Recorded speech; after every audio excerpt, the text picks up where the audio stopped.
নমস্কার বন্ধুরা, সবাই কেমন আছো? আশা করছি সবাই খুব ভালো আছো। আর চলে এসেছি নতুন একটা ব্লগ নিয়ে। আজকে সকাল সকাল আবার বেরিয়ে পড়েছি।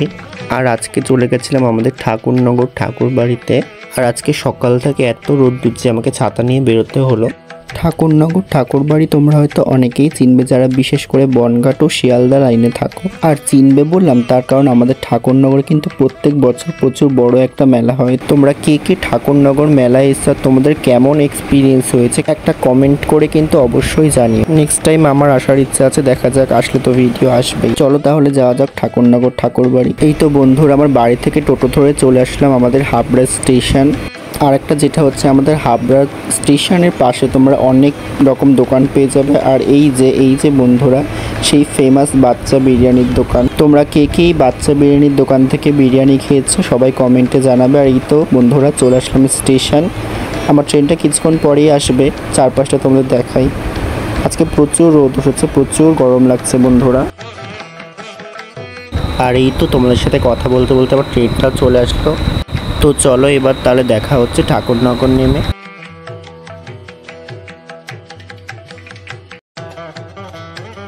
তো বন্ধুরা বসে বসে প্রচুর বোরিং লাগছিল, তাই ক্যামেরাটা আবার অন করলাম। আর এই তো চলেই এসছি। আর এই তো বন্ধুরা তোমাদের সাথে কথা বলতে বলতে চলে আসলাম শ্রীধাম ঠাকুরনগর ঠাকুর বাড়িতে। আর এটা সেই মাঠটা যেখানে প্রতি বছর কিন্তু অনেক বড় একটা মেলা বসে। এটা হচ্ছে প্রমোদ রঞ্জন স্মৃতি মন্দির। এখানে কিন্তু শ্রী শ্রী প্রমোদ রঞ্জন ঠাকুর এবং বীণাপাণি দেবীর মূর্তি বা স্মৃতিসৌধ রাখা হয়েছে। আর এই মন্দিরের ঠিক পিছনেই রয়েছে বীণাপাণি মাতার আরেকটি স্মৃতিসৌধ বা বিগ্রহ। তিনি জন্মগ্রহণ করেন 21শে সেপ্টেম্বর 1920 সালে। আর এই যে বন্ধুরা, এটা হচ্ছে মন্দিরের একদম ঠিক পাশের কিছু দোকান। এখানে কিন্তু মেলার সময় প্রচুর ভিড় হয়। আর এই যে বন্ধুরা, এটাই সেই মেন মন্দির ঠাকুরনগর ঠাকুর বাড়ির। এবার তোমরা মন্দিরের কিছু সিনেমেটিক শট দেখতে পাবে, তো দেখতে থাকো।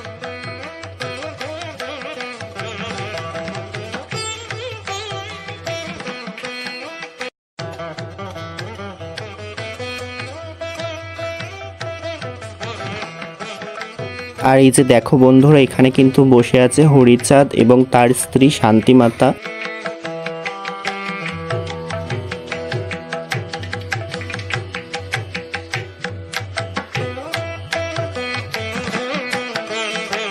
কত সুন্দর লাগছে না দুজনকে, দেখেই যেন মনটা জুড়িয়ে গেল। আর কমেন্টে সবাই হরিবোল লিখতে ভুলো না কিন্তু। আর দেখতে থাকো, মন্দিরের আরও অনেক শট আছে, দেখতে থাকো, সঙ্গে থাকো। আর দেখো বন্ধুরা, মন্দিরের চারপাশটা কত সুন্দর কাঠ দিয়ে এবং মার্বেল পাথর দিয়ে কাজ করা আছে। আর সামনেই তোমরা যেই মন্দিরটা দেখতে পাচ্ছ, এটা কিন্তু গুরুচাঁদের মন্দির। এটার ভিতরেও গিয়ে দেখাবো।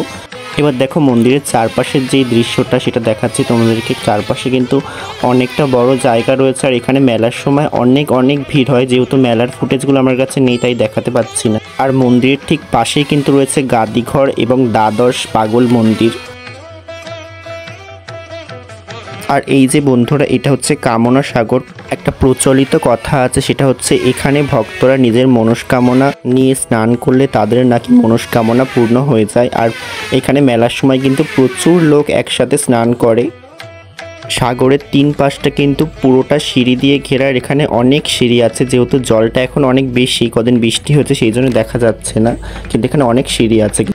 আর এই যে বন্ধুরা, এটা হচ্ছে নাট মন্দির। যখন মেলা হয় তখন বিভিন্ন জায়গা থেকে অনেক দল আসে, তো সবাই এখানে বিশ্রাম করে। এই যে বন্ধুরা, এখানে কিন্তু বসে আছে গুরুচাঁদ এবং তার স্ত্রী। আর পাশেই কিন্তু রয়েছে একটা তাল পাতার পাখা, খুবই সুন্দর দেখতে। আর নিচে পাতা রয়েছে ঘট। কত সুন্দর লাগছে না দুইজনকে দেখতে।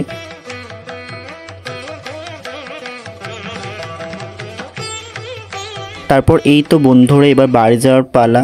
যাওয়ার আগে শেষবারের মতো মন্দিরটাকে দেখিয়ে দিলাম। যাওয়ার সময় তো তোমাদের দেখাতে পারিনি, তো আসার সময় ভাবলাম একটু দেখিয়ে দিই। এটা হচ্ছে আমাদের ঠাকুরনগর স্টেশন, ফাঁকাই আছে। ট্রেন যেহেতু এখনও আসেনি, ট্রেন আসলে আবার ভিড় হয়ে যাবে। আর এখন বাজে ঘড়িতে 12টা প্রায়।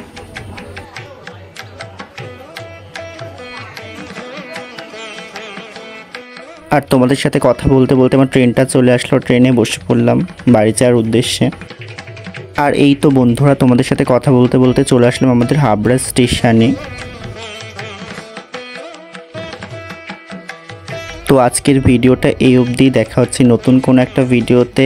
আর ভিডিওটা কেমন লাগলো অবশ্যই কমেন্টে আর চ্যানেলটা সাবস্ক্রাইব আর লাইক করে পাশে থাকো, যেন এমন বিভিন্ন জায়গার মন্দিরের ভিডিও তোমাদের সাথে শেয়ার করতে পারি। টাটা, দেখা হচ্ছে নতুন কোনো একটা ভিডিওতে।